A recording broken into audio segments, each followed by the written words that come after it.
Yo, what up, y'all? Passport Bros. I knew sooner or later I'd be covering this topic again. Now, I was checking out a video from O'Shea Duke Jackson the other day, and he was talking about how one of these Passport Bros went overseas to Colombia, if I'm not mistaken, hooked up with some chick out there, and she set him up, and he wound up getting robbed and killed. You know, it's a tragic situation. Now, there was also another guy. He was getting interviewed, and he was telling his story about some chick that he wound up meeting up somewhere. She took him to a bar. Some kind of way she slipped something in his drink, or had something slipped in his drink, and he wound up waking up on the sidewalk with his phone and his wallet missing. So he got set up and robbed. And he's lucky to be alive. Now, since the very beginning of this whole Passport Brothers movement, we've heard stories about this. We've heard stories like this over and over again. Now, when I saw the video that O'Shea Duke Jackson did, I commented in the comment section, and I basically said, look, fellas, let's just be honest about this, okay? Let's just be honest. This whole Passport Brothers movement is primarily dudes going overseas to trick.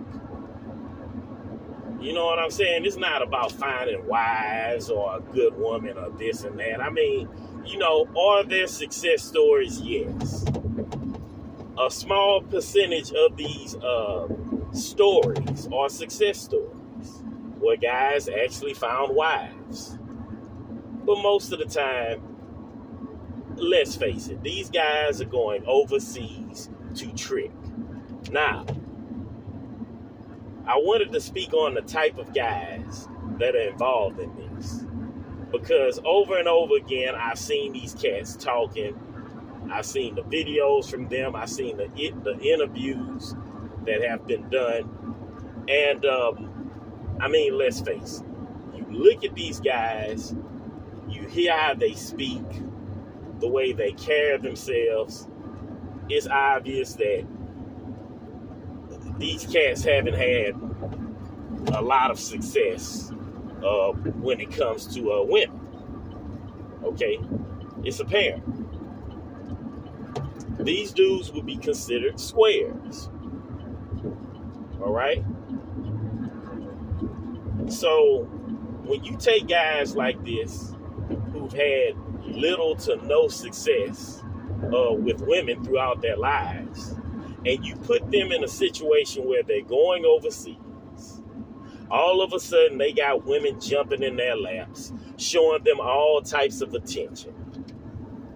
You're going to get these types of stories. Okay? You're going to get these types of stories because these guys, we're not talking about cats that's just on their toes like that. These dudes have limited to any street knowledge. You know, they're not street savvy.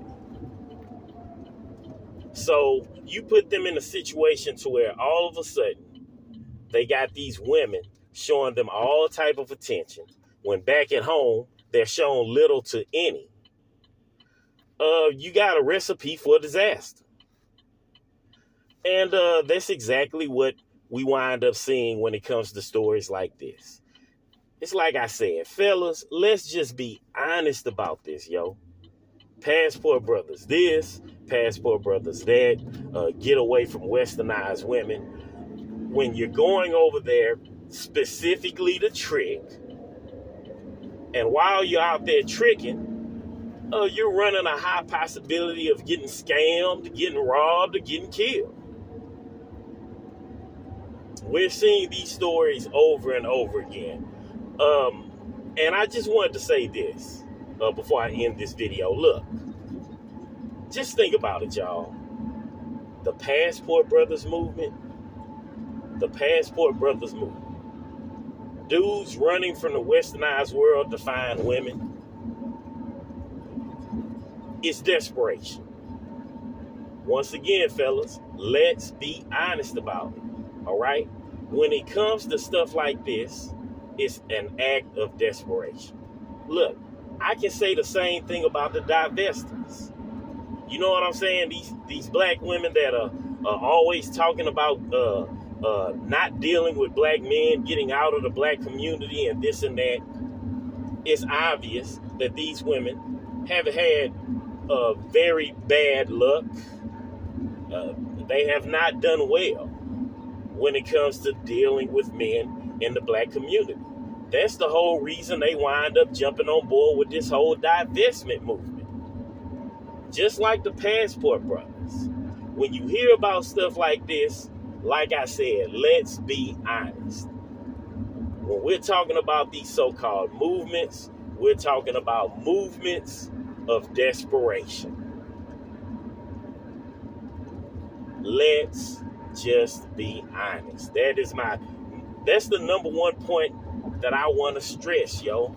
When it comes to this type of stuff, let's just be honest. So y'all leave y'all comments below. Let me know what y'all think. And I'm going to holler at y'all later. Peace.